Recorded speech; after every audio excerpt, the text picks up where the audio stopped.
Hello, everybody. Welcome to our webinar today. My name is Claire Mitchell. I am the Education Manager at Florida Friendly Landscaping.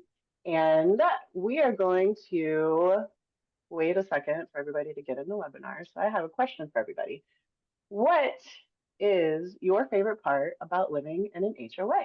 And you guys can put your answers in the chat box because I'm really curious to know. I've never lived in an HOA before. So let's hear it.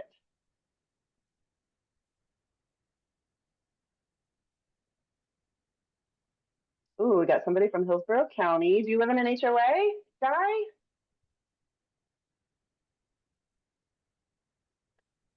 This is our topic today, so we gotta keep our icebreaker on topic. Okay.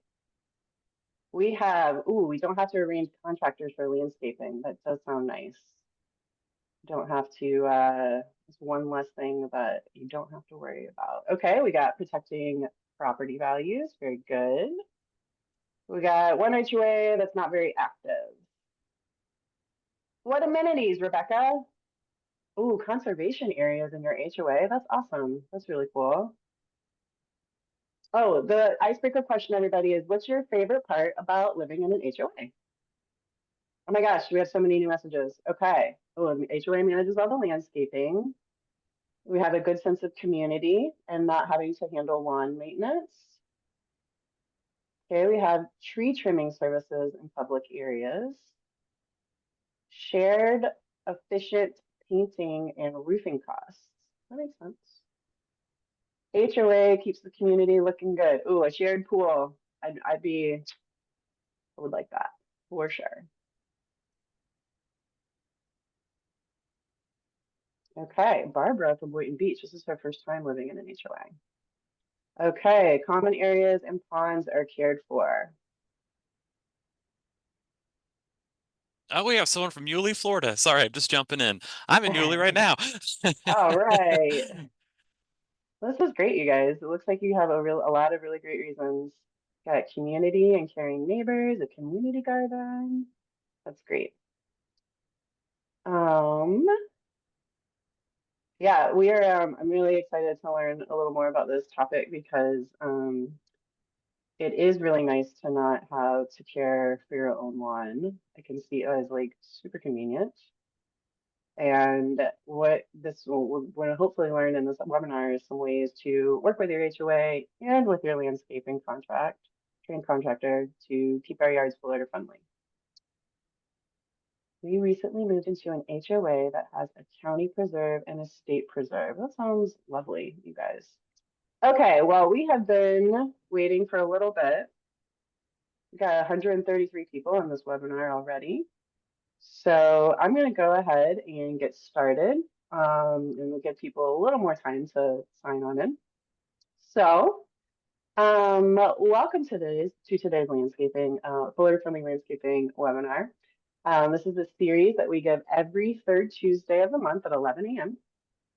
And I'm Claire Mitchell. I'm the statewide education manager for Florida Friendly Landscaping. Today we have Dr. Taylor Clem, and he will be speaking with us about connecting HOAs and residents. First of all, your microphones have been muted. So if you have any questions, we're going to type them in the Q&A box now instead of the chat box. And then at the end, we will answer them. We'll just read them out and have Dr. Clem answer. We have an exit survey at the end of the presentation. Please take that survey because that helps us improve our programming and it just lets us know how we're doing. So our next webinar will be June 17th at 11 a.m. and we'll be joined by Ralph Mitchell, the County Extension Director in Charlotte County, and he'll be talking about colorful plants in the landscape. It sounds very intriguing. So Dr. Taylor Clem, he is the County Extension Director and Horticulture Agent for UF IFAS Extension in Nassau County. He has a PhD in Horticultural Sciences from the University of Florida and degrees in Landscape Architecture from the University of Kentucky and UF. Dr. Clem focuses on sustainable landscaping, water conservation, and community engagement. He leads the local Florida Friendly landscaping programs that support neighborhoods and professionals in creating and maintaining environmentally friendly landscapes. Dr. Clem, thank you so much for joining us today, and please take it away. All right. Good morning, everybody, and happy Tuesday. Um, it's great to see so many people here. Throughout the state of Florida, we have a lot of HOAs, and we're going to be talking a little bit about that.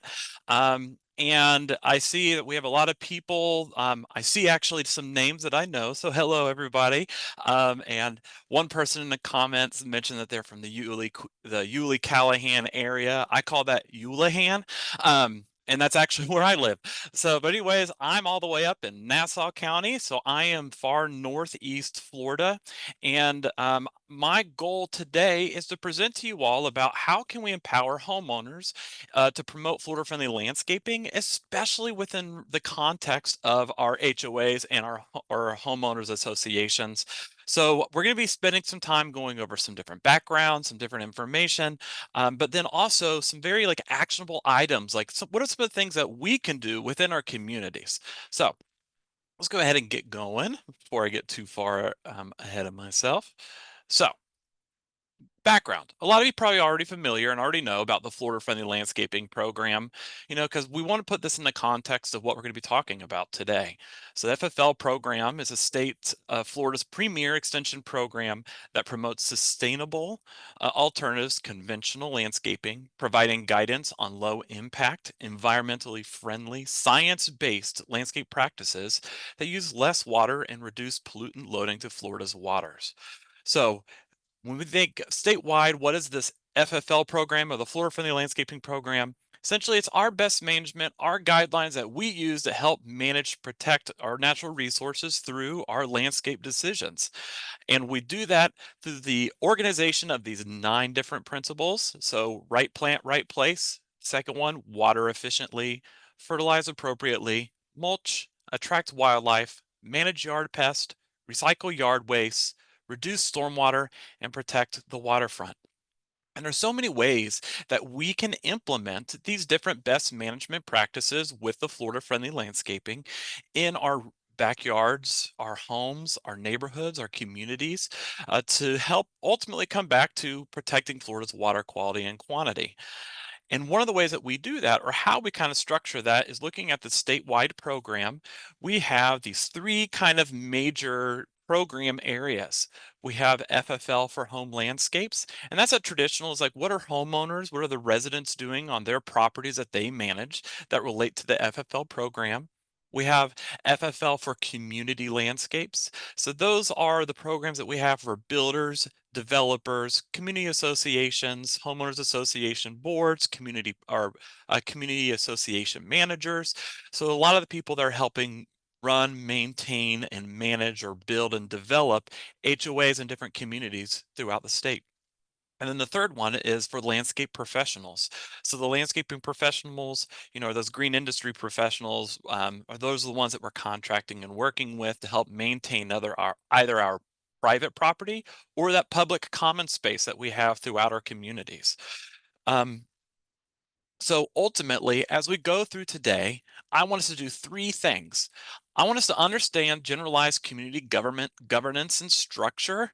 I know it's kind of like, oh, okay, but it's important for us to kind of like lay groundwork, because that's going to be important in how we move forward and doing different practices or implementing within our communities. Learn how to work with our HOAs or the communities that we're living in, and then promote FFL best management practices in our community.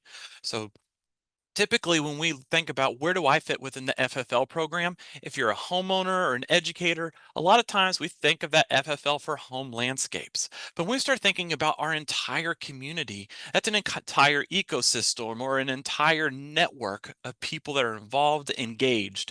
So we're looking at, not only we're looking at how can we best manage our private landscapes within our homeowners associations, but how can we work with the builders and developers or those green industry professionals or HOA boards. So start thinking about how do we manage that common space? How do we manage that public space within our communities? So it's important that when we're thinking about the FFL program, we're not looking at it just through the lens of a home landscape, a community landscape, or working with those landscape professionals, because we'll find that they all kind of worked in together in their decision making and practice. So I want us to kind of jump in and say, let's set the groundwork. let's demystify the acronyms because sometimes we're talking about communities. I know in extension, we can be really bad at this. We had a conference last week, and I think there was like a 10-minute conversation that I heard where it was just through acronyms. And if you did not know what those acronyms meant, there is no way you could follow that conversation. So I want us to kind of define some of these terms, these common acronyms that we see within our communities. So at least, again, it sets that that foundation or those ground rules for us to understand what can we do moving forward as we think about FFL within our communities. So some of them, or we'll go through some of these major ones.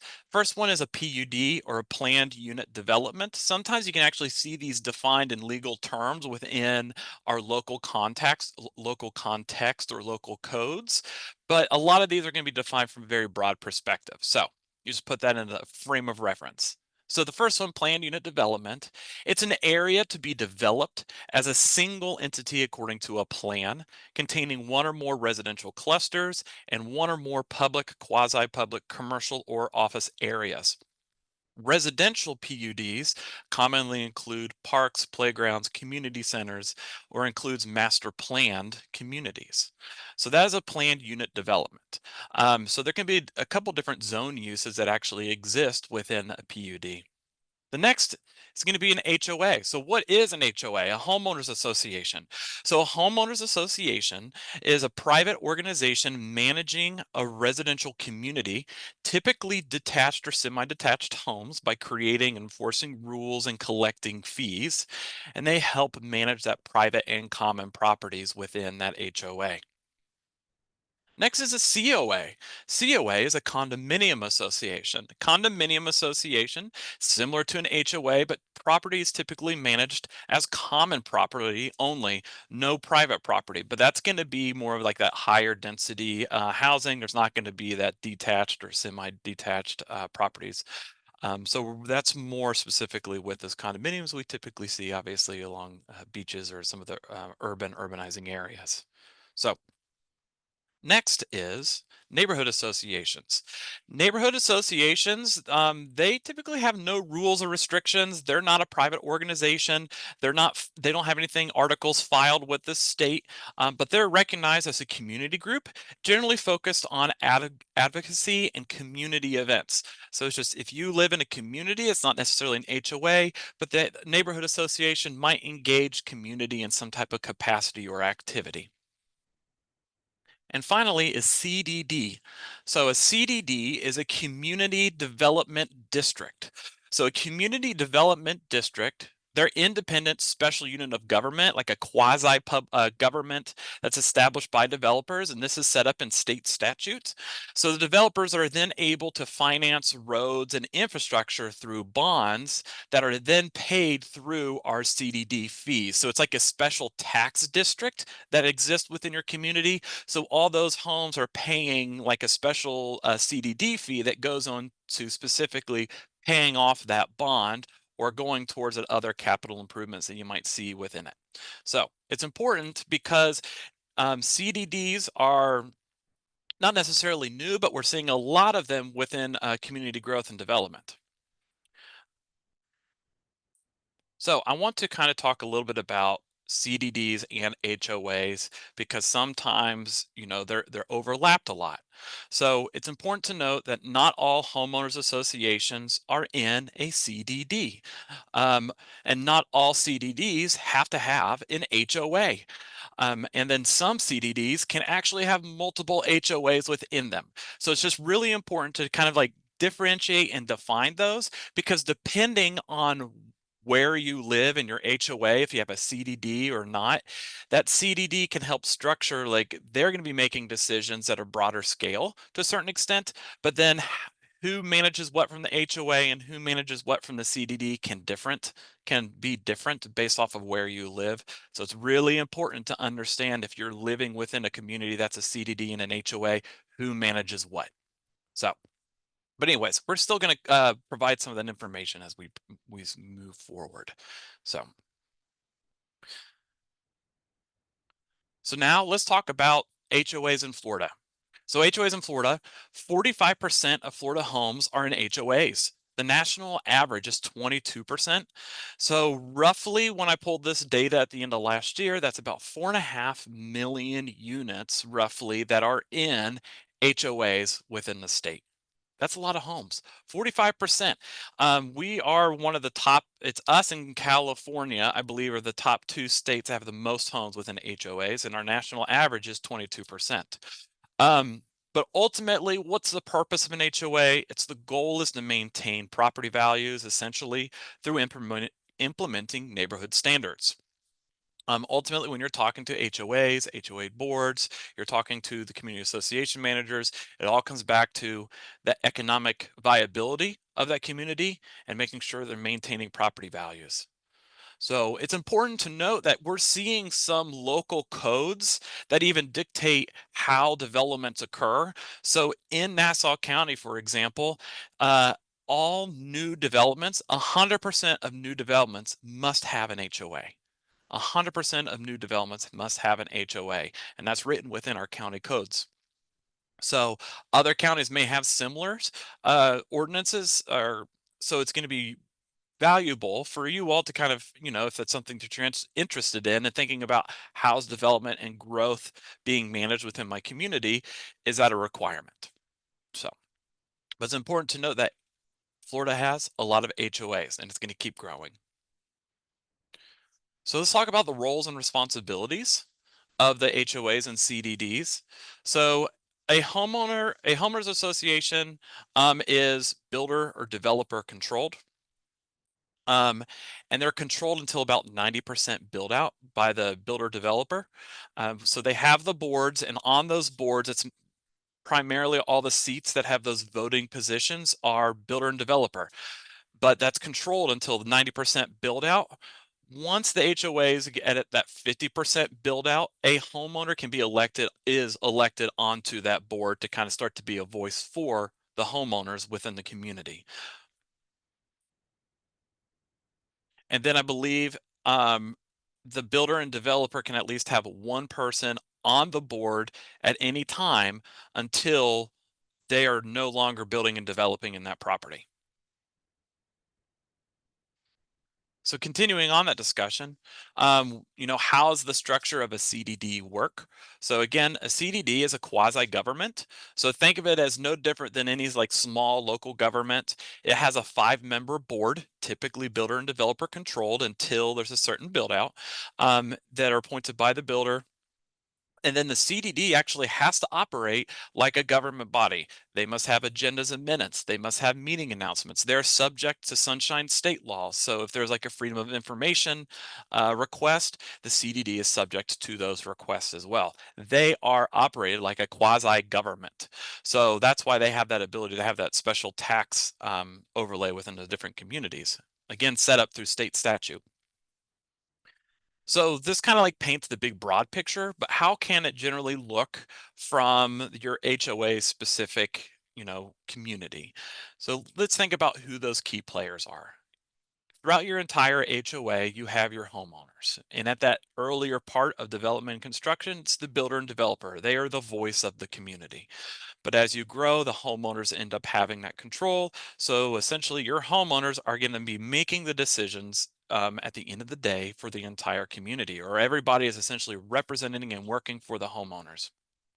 So within HOA, you have your homeowners and you have your HOA board. And in your HOA board, you could end up having different committees, like a landscape committee, an architectural review committee, finance committee, etc. They're all set up within the HOAs to help with that decision making. And some of the people that you will also find with that are could be potentially property managers, like a property management company or a community association manager. And you'll see this in HOAs as well as community condominium associations. But essentially, their goal is to help. They are working at the discretion of the board, but they are the ones that are helping make sure that the HOA essentially is maintaining all their records, making sure that their help with contract signings, making sure all legal documents are completed, etc. So essentially, they're just helping manage the legal part of the HOA, but ultimately they're working for the board and they're helping make sure that things are implemented at the discretion of the board. Similarly, you'll have your green industry professionals. They could be those different contractors, both public and private.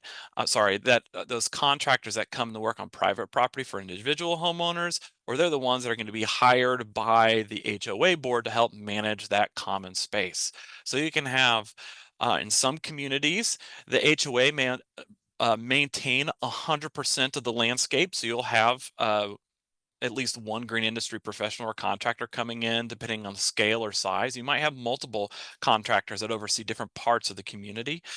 So it's important that, ultimately, when it all comes down to it within the HOA is being managed, or is being driven by the homeowners, and the property association and the green industry are working at the discretion of the HOA board, kind of listening to what needs to get done, etc.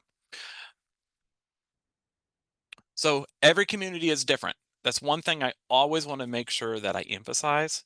Every community is going to be different. So it's important, if you're wanting to learn how your community operates, it's going to be important to dive into these three documents. If you have them, not all communities have every single one, like the rules and regulations, but I want to kind of talk about each one and what they do or what they mean. And again, some of these are actually maintained a requirement through state statute.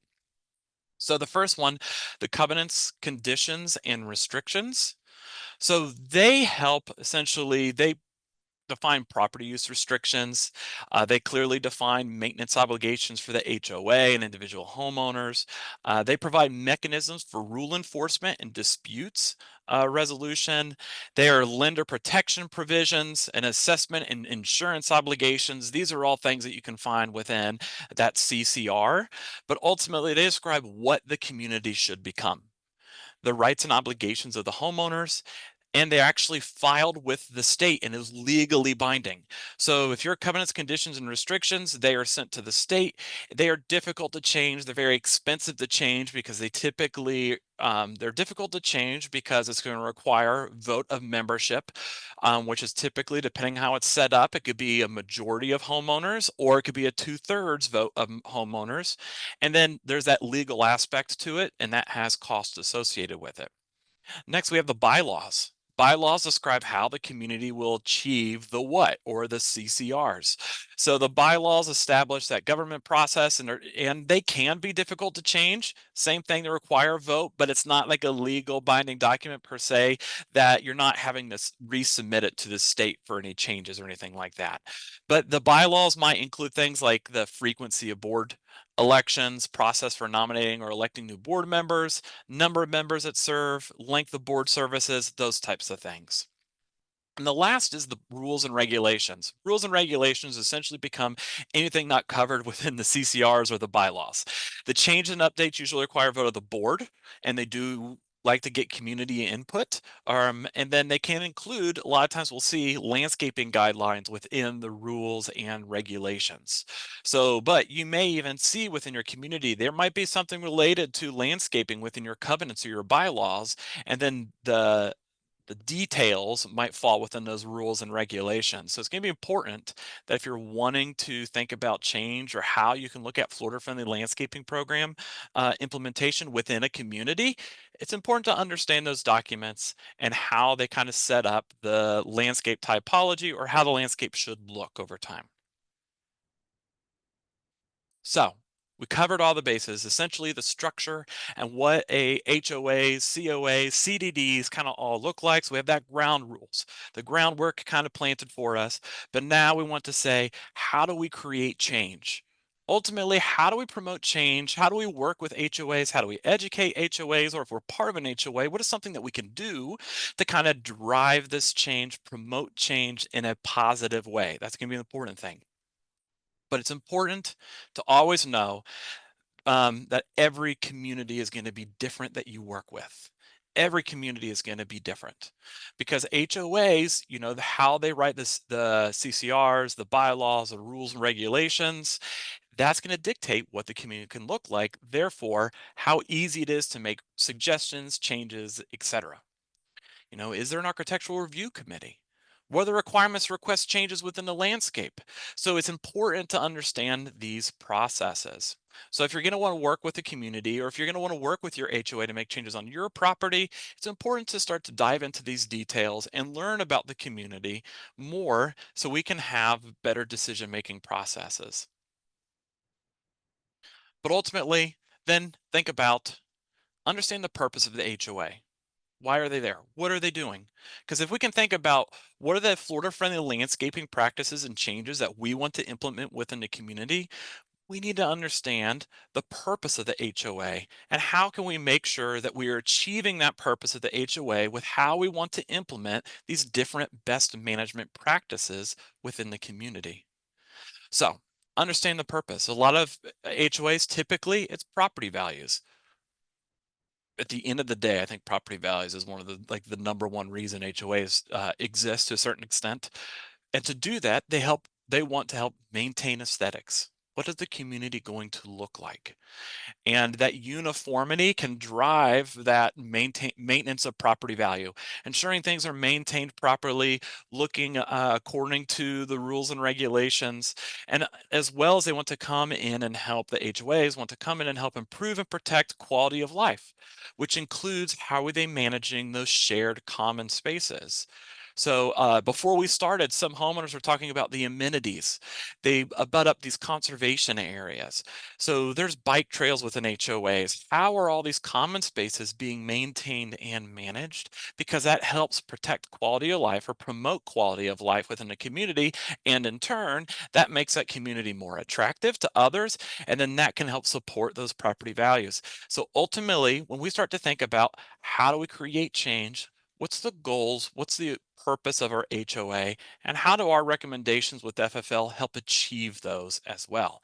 And which is really nice is with the resources that we provide with the Florida Friendly Landscaping Program, it's all research based. So we have the ability to kind of look at what are specific behavior practices and how can it turn into different impacts for a community. So next I want to talk about how do we engage with our HOA to help promote these different programs. So, or these different Florida friendly landscaping practices, ultimately build relationships. That's what we want to do, is build relationships with board members, build relationships with the different community members, participate in those different meetings. You know, can you join committees or attend the different HOA meetings, to be an active listener, an active participant in the community decision making? But it's also important to understand your HOA's processes for change. What type of votes are required? Does it just require a board vote? Or if I'm wanting to do something specifically with my home, what's the correct process that I need to go to get approval to make changes in my landscape? So I know a couple homeowners, that they went in, they just made changes in the landscape and they got in trouble, which, they didn't follow the rules and regulations of the community. But I also know others that they went to their community and said, I want to make a Florida friendly landscape. And they worked with the community and the architectural review board, and they were able to completely change their landscape and create a Florida friendly landscape. And I think one of the biggest motivators, I don't necessarily say motivators, one of the biggest parts that led to that success was that communication, was that collaborative and professional discussion the homeowner had with their board to help see how this landscape achieved their personal goals, but also how it contributed to the larger goals of the community. So they went through those appropriate processes and they were successful in doing so. So it's important when you're engaging with your HOA, build those relationships, be an active participant, within your capacity that you would like to do, obviously. But understand your HOA's processes for change and make sure that any proposal should be collaborative and professional. But what's missing? What is missing? It is like, here's a process, here's a strategy, but what's missing? How do we do it? That's the biggest thing, is like we can identify what does our existing HOA look like and how do we create that ideal Florida friendly landscape HOA that is a model community for the rest of the state. There's missing pieces. It's great if we can come in and build and design an entire community from scratch where every single square inch falls within our FFL guidelines. That would be remarkable, but we know that's not the case. We know that so many homeowners are living within communities that their property may not be and Florida friendly landscape. So how do we convert them? How do we change it? How do we work as a community towards making these changes? So again, consider the big missing pieces and put in this context. What are the biggest threats to Florida? So we always think about water quality and water quantity in this state. And that's one of the big driving reasons the FFL program exists. What are the biggest concerns for the HOAs? So those kind of go back to the HOA goals, those objectives, maintaining property value, quality of life. But then what is missing from this discussion? What is missing? That's where um, we come into conversation. Where does the community come into this? How do we build community around promoting, supporting Florida-friendly landscaping best management practices within our, on our private property, but also within our entire community? So how can we build that community around FFL, a community of practice? So talking about this, is there ever just one change that we can do within our community that addresses the problems or addresses the needs of the community? So no, there's never just one thing that we can do. It's best to rather do something, one thing perfectly. It's best to kind of start to do a bunch of little things imperfectly, because that's going to lead to a greater impact over time. So always think about multiple programs or interventions, things that we can do. What's happening from the bottom up or the top down? So when I talk about bottom up, is what am I doing as a homeowner, working with other homeowners to help support, grow the community discussion around Florida friendly? And then that top down is, how are we working with our HOA boards, the community association managers, so we can start to say, this is what we need to change culturally to help support the homeowners in this decision making. So we're going top down and bottom up. So we're looking, what are the little in-betweens that we can do? And again, that's going to be community specific because every community has different needs. So think about promoting Florida friendly in your HOA. So consider the goals and purposes of the HOA. How can FFL practices address these problems, issues, and needs of the community? And then use IFAS extension resources to help guide decision making, and then provide constructive voices. I know we hear a lot of times about lawsuits between homeowners and communities, and that happens. That's inevitable. But how can we be a voice for change through that constructive dialogue, through those constructive voices? Because that's how we can promote a sustainable change within a community that is community driven. So I'm going to give you some examples of changes. And again, the sky's the limit ultimately on what you can do in the community. And we'll talk more about these. But some of these possible changes and the potential impacts or things that we can do is, approval to update individual landscape to be more Florida friendly through proper plant selection. So essentially, if you're going to be changing your property, go through that appropriate process to help select with right plant, right place. If your community it has a lot of shade, but the rules and regulations say you have to have turf grass, have that conversation to talk about, property value is maintained or is increased by these mature trees. How about we bring in the right plant in the right place that's more shade tolerant, that can then allow that landscape to thrive, require less inputs, and then achieve the goals and the missions and the purpose of the HOA. Think about changing rules and regulations to encourage homeowner adoption of Florida-friendly practices or principles. So I always think, there's a couple communities I've been able to work with, and some of the things that they've just done is just like, how could they update their rules and regulations that just bring Florida-friendly landscaping into that conversation? And all of a sudden, if they are seeing that their community guidelines or they're seeing these rules and restrictions, that Florida-friendly landscaping is present, that encourages homeowners to start making adoptions to increase Florida-friendly landscaping practices on their properties. And then also encourage FFL in highly visible locations. Where are people spending a lot of time? Is it around the amenity centers, these high visible entrances? How can you turn that into a talking piece, an education opportunity? And it's important, remember that the Florida Friendly Landscaping Program it's not necessarily an aesthetic guideline, it's a management guideline. So our goal is to provide those best management practices that through research-based information that helps achieve these landscape goals and practices that these communities have. So if we can encourage and educate how we're doing these FFL best management practices within these communities, it can then highlight that for those homeowners that see it and say, hey, I can do that too. So it's almost like a level of visibility, but also it's the community giving engagement, as well as support for homeowners to kind of look at some alternatives for maintaining their properties. But other things are, can the communities update contracts with green industry professionals or others to include Florida friendly landscaping best management practices, or other similar language within their contracts? It's like, how are we bringing FFL into these contracts that we have with green industry professionals? Can you specifically hire Florida friendly landscaping certified professionals to help with that maintenance and management? So that can be that can be part of those bidding requirements or proposals that you can get from green industry professionals, that you say, hey, if you want to submit a bid for a community, you need to have your Florida friendly landscaping certified, you need to be an FFL certified professional. So you can build that into your language or your contracts as a community. So these are just some examples. But again, I want to come in back at this is ultimately, what are the needs of the community? How does FFL fulfill those needs? And who needs to make the change? And how do we support them? And that's where I want to really think about, how do we support community change, support this FFL decision making as a neighborhood, as a community as a whole. So one of the cool strategies that we can do around the FFL discussion is, not only are we thinking about how we're maintaining and managing our communities, but when we think about sustainable best management practices, we also think about social change. Can we build community around this economic and environmental impacts that we can get from the Florida Friendly Landscaping Program? Because we can help maintain property values, we can help reduce all of our inputs going into our landscapes, but then simultaneously we can build community around that decision making. And if you build community around it, you'll start to see that the FFL practices begin to grow with it as well.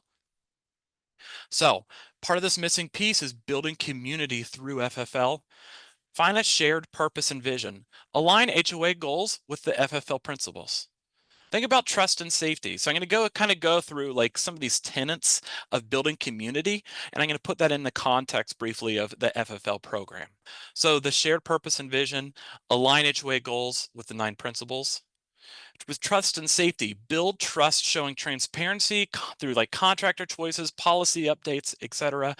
Participation opportunities, offer workshops, garden tours, small group activities, build culture around FFL within your community. A great example is some of the Master Gardener volunteers here in Nassau County within their HOAs. They've actually created small garden groups. So those Master Gardener volunteers are now taking that research-based information as part of the FFL, and they're bringing it to their community, and they're building community around it by creating these opportunities to get people involved. Service and contribution. Encourage residents to adopt common areas. Where can the residents give service or contribute to maintaining and managing their community space? Have community planting days, create service-oriented activities within the community.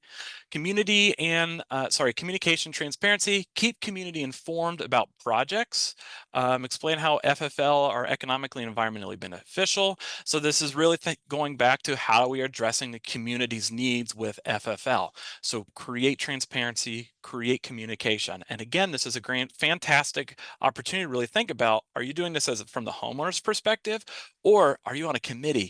Are you on the HOA board? How do we build FFL around all these discussions? So again, leadership and stewardship. Encourage community leaders to model or showcase FFL on their properties, or adopt even FFL ambassador roles. Are those people within the community that worked with master gardeners, or they help be that voice that connects homeowners to the HOA board when wanting to adopt FFL practices or introduce and bring that research-based information to those homeowners? You can provide this really cool culture of stewardship and leadership and volunteerism around the FFL program.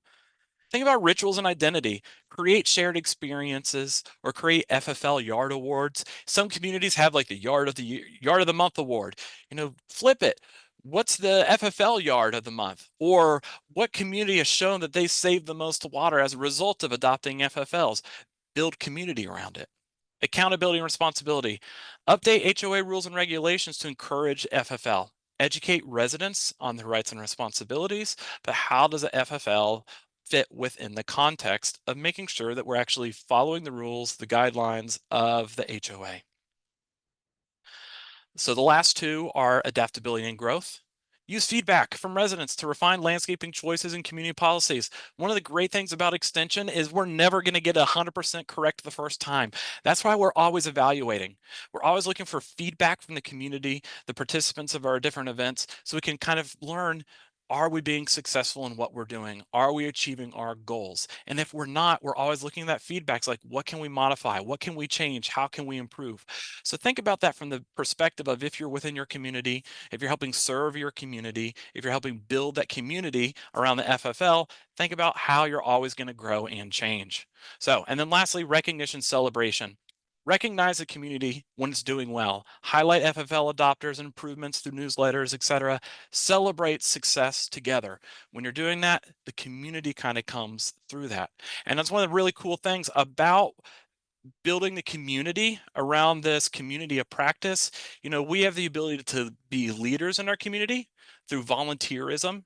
How can we, through these different practices, these actions, build through constructive conversation, these healthy conversations that lead to taking FFL into broader practice?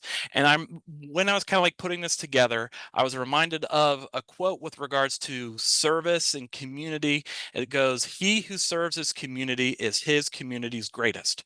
So it's really thinking about, if we are going to really look at how do we build, grow this social community around FFL, part of that is how are we servicing and being part of our community in practice, our community in voice, to help drive and create an environment where this discussion and these changes can occur. So ultimately, when it comes back to where do we find that missing piece, that missing piece is us and how we build that community and build that community towards implementing these different Florida-friendly landscaping practices, both in our residential individual homes, but as well as how we're managing our common spaces within the communities. So going on to that next step, look for resources. Contact your local extension office. Our Master Gardener volunteer is able to come out and speak to the community. As the extension agent able to meet with the HOA board to learn how to update codes, etc., or not codes, rules and regulations. We have model language, so feel free to visit our webpage for more resources. So when you go onto our webpage and it says home landscapes, community landscapes, or green industry professionals, check all three boxes, see what resources are available for each one of those groups, because then you can see how we're providing those resources to help communities be successful, or homeowners and communities be successful. But take part in your community. Creating FFL communities is a process. Small steps, even if they're small imperfect steps, they can lead to bigger impacts. So always make sure that we're thinking about how can we build a community, how can we create discussion, and how can that slowly lead to these cultural changes or these social changes that can allow the community to make this decision making together.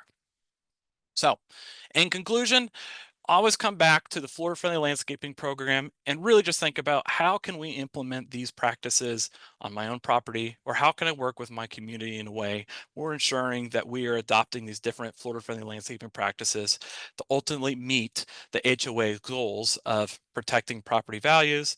We're thinking about protecting Florida's natural resources, etc. So it's not a quick process. It's definitely a slow process, but if you're living with an HOA or you work with HOAs, it's a great way to kind of model, to kind of move us forward in building community and creating those FFL landscapes. So with that being said, thank you all very much. And I know we have some questions that have been popping in throughout the discussion today, so we can start to answer some of those. And my contact information is here on the page. Feel free to reach out to me if you have any questions, as well as, or if you're looking for additional resources. But again, always look to your county extension office for additional support, resources, and materials. That was really awesome, Taylor. Though I learned a lot myself on this. This is I'm still learning a lot about HOAs as well. We have a lot of questions, and I think a really good one to start with is, can you explain the FFL state statute and how it relates to HOAs? Yeah, so this FFL state statute that's a tough one per se. We have from the state like more guidance and more discussion on how that's interpreted, and that can be kind of difficult. As a county extension agent, I'm not a lawyer or anything like that, so I can't necessarily say exactly what it means. But how I always think about it is, the FFL statute is no municipality or government, local government like an HOA cannot say you cannot adopt Florida-friendly landscaping practices, which is great. But one of the things is like they still have the ability to kind of tell you which FFL practices that you should adopt. So if they're asking you essentially to grow, because a common conversation is St. Augustine grass, if they ask you to have St. Augustine grass in a certain area and it's the right plant for the right place, it's Florida friendly in that situation. But if they were trying to make you plant it under deep shade, that's not the right plant for the right place at that situation. So they cannot prevent you from adopting FFL practices within your property. So, and I think we have more resources actually on the FFL page on interpreting that statute and kind of what that means, because it's a pretty big, broad swath that can be painted. Okay, here's one. Do you have any suggestions for encouraging HOAs to change watering practices and encourage water conservation? Yeah, it's a great question. Ultimately, when you're talking to HOAs, it really comes down to economics. It comes down to how are we communicating the value of those best management practices. I have learned it's like I can't just go to an HOA and say, hey,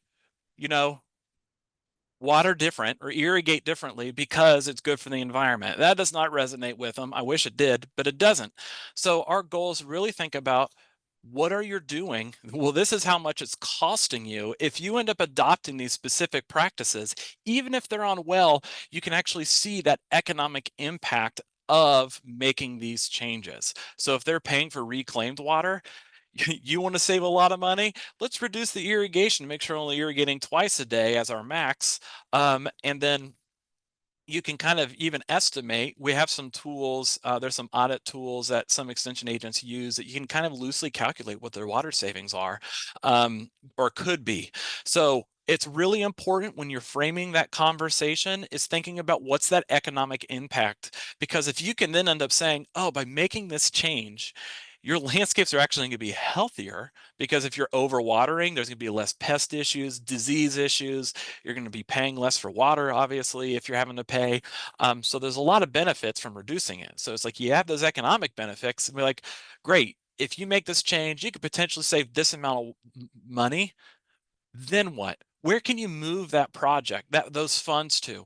So I've framed that with a lot of HOAs that I worked before is like, if you're able to save yourselves $5,000 this year on irrigation, you can fast track that project you've been wanting to do to help implement that butterfly garden, or you can fast track that project and help doing with like the stormway easement update, so you're able to kind of like show is like where can money be saved and how can it be moved to help going towards other capital improvement projects within the community. So really it comes down to the dollar and cents, because that's going to have more, it's going to be more resonating with those HOA boards, because ultimately it comes down to how much is this going to cost us, but then public perception.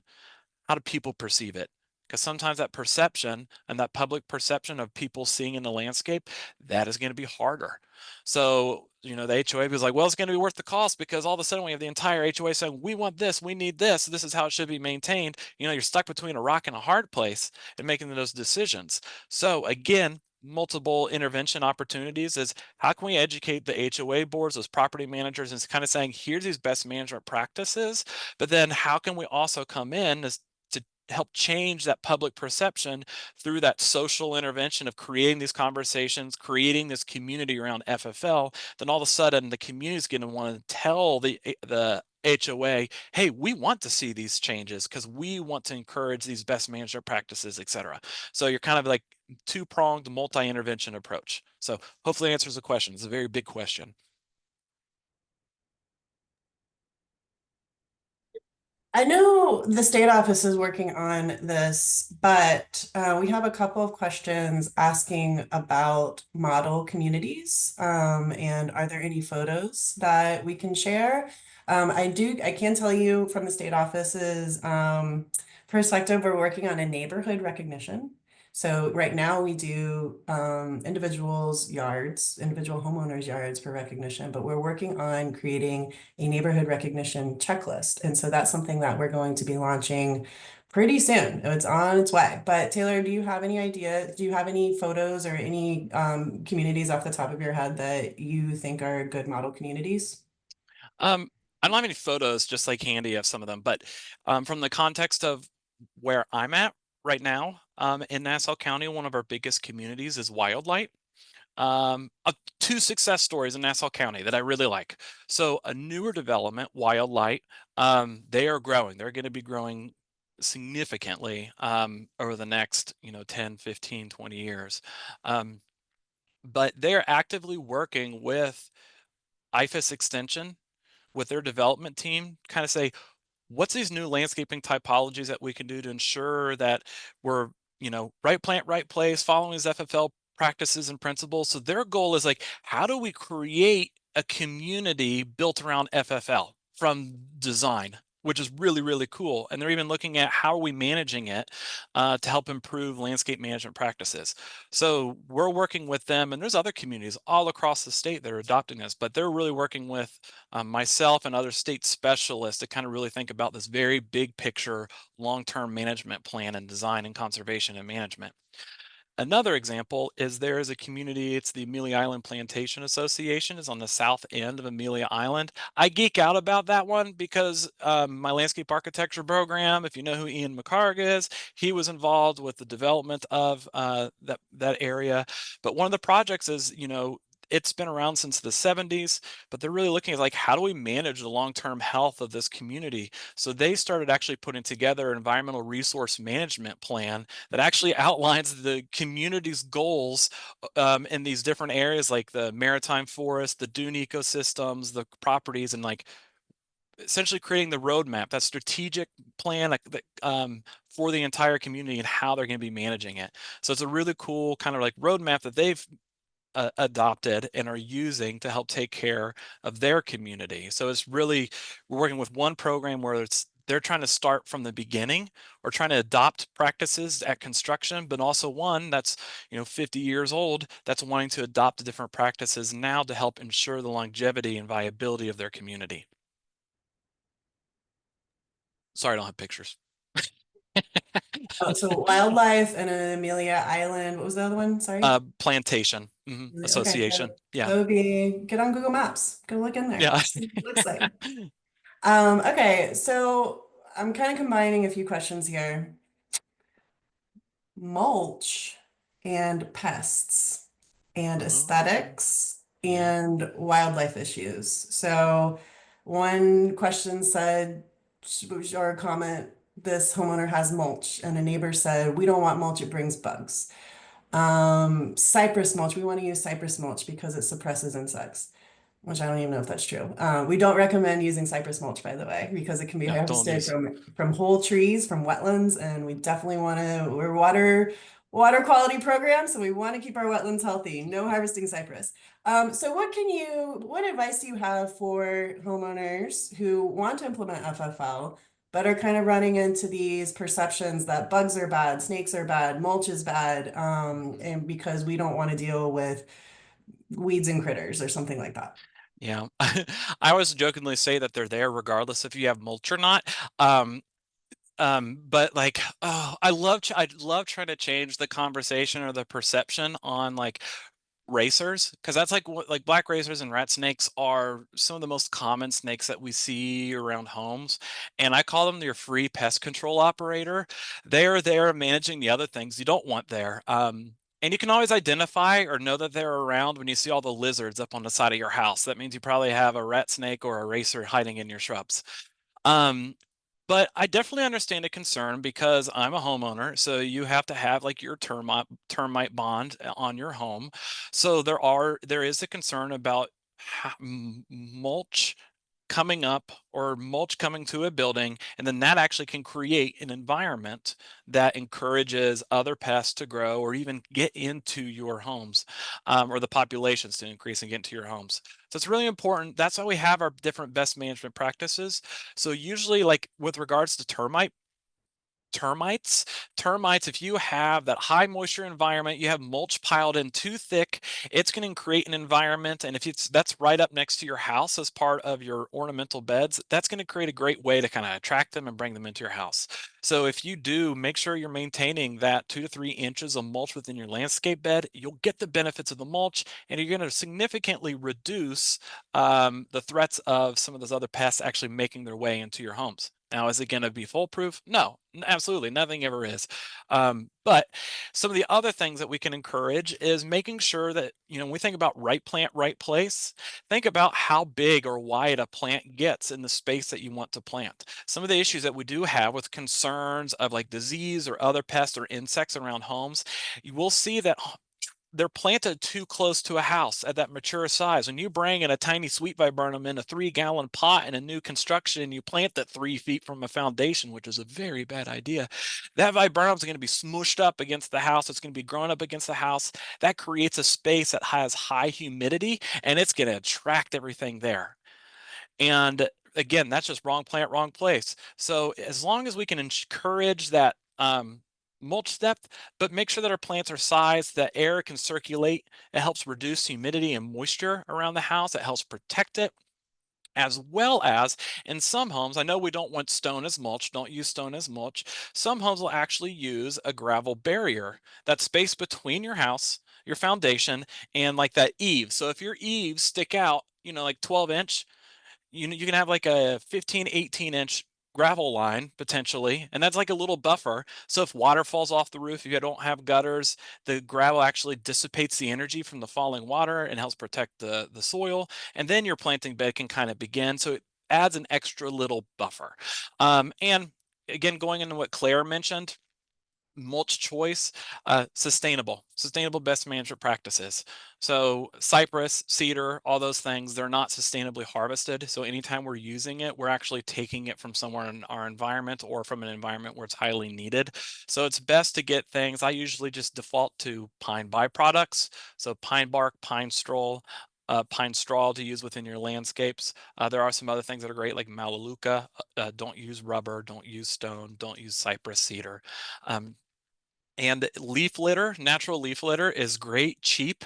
And if you live in an HOA and you have those trees that love to drop a lot of leaves, you can use those leaves as a litter. You can chip them up yourself. I know some people that actually put them in trash cans, and they'll use a string trimmer to break up into a bunch of little fine pieces, and they'll use that as their mulch. And to be HOA compliant, they'll have that very thin layer of the required mulch. So visually, they're compliant. So, but yeah, with mulch, again, if we're maintaining that 2 to 3 inch layer and we're making sure that we have good air circulation around our plants in our homes, we're going to significantly reduce an environment that's attractive to pests. So that all falls within what we call like our integrated pest management. We go from prevention to intervention. So we want to create an environment that prevents the issue in the first place. We had a few other questions as well about, well, one specifically was any suggestions for a game plan for hiring a Florida-friendly landscaping company. So I will go ahead and say one place that you can start looking is on the FFL website. We have a list of Florida-friendly landscaping certified professionals. These are landscape professionals who have gone through Florida-friendly landscaping training. Means they've gone through all of our modules online, and they've also completed a field module. And so they know about our 9 principles, and they went through the initiative to pay for the classes themselves and have their employees go. So those are a really good place to look. And I'm going to find that while Taylor is telling us, how would you approach your board about it? And then if you're managing your own landscaping in your yard, maybe how would you do that as well? Yeah, great. So the easiest, if you're managing it within your yard, you can look at our online resources, or as part of that conversation, you can ask those great industry professionals, are you a Florida friendly landscape like certified professional? And they'll be able to tell you, because one of the benefits that they get is if they are an FFL certified professional, they can actually brand like their emails, they can have it on their web page, they can use our logo. Has to get renewed, but there are certain benefits that they get to they get for being an FFL certified professional. But then you can look at then you can also look at that online information as well. But it's always important. You can't just ask them, but ask for documentation supporting so. If you're working with an HOA, the biggest thing is going to be how do we make sure we're maintaining. Oh, great. The list was just dropped into the chat box. So I think everyone should be able to see it. Thank you. So having that conversation with your HOA can be like, what are the benefits of having an FFL certified professional within your community? Help managing it. So it's like if your goal is help maintain these properties the best, make sure that we are managing in such a way that's both environmentally and economically feasible for our community. Let's look at these FFL professionals. Talk about the benefits that can exist from having them. Or if you're on a board and you're part of those decision makers, if you're trying to put out a document that's about like an RFP or a request for qualifications, seeking new contracts with green industry professionals, you know, it's a growing program. So you can always write into that document that they're required to be an FFL certified professional, but sometimes that can be too limiting when you're looking for through this RFP or RFQ. So you can be very transparent on that request that green industry professionals with that are FFL certified professionals will have a higher preference in decision. So you can be very transparent saying that if you have the certification, there's a higher chance that you're going to get this. And that was something I used to do when I would do project management. When we would have RFQ, or RFPs, we'd have a scoring rubric. And if people had certain benchmarks or certain accreditations, they would score a little bit higher than the others. So that would essentially could raise them to the top of selection. So great question. Hey, everybody. Guess what? It's 12 o'clock. Our webinar time is over. Y'all had some really great questions. We have that list of Florida Friendly Certified Professionals is in the chat box for you to look at.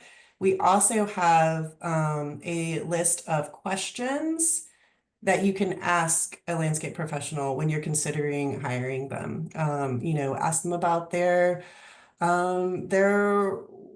fertilizer practices. Do they maintain a 10-foot buffer around bodies of water? All the kinds of things that we want our landscape professionals to do, and you can ask them if they are doing these. The last thing I'm going to drop in the chat is how to find your local extension agent. If you search how to find your county extension agent in Florida, it will come right up because there are a lot of questions that are regionally specific that if you live down in Broward County, Dr. Clem might not know. So specific plants, specific, I don't know, cultural considerations, that your county extension agent will be more familiar with. That is a really good place to continue your education on this topic. So thank you so much for joining us today, Dr. Clem. Our next webinar, again, is on June 17th at 11 a.m. And we'll be talking with Ralph Mitchell about colorful plants in the landscape. And thank you so much for joining us today, everyone. And we will see you at our next webinar.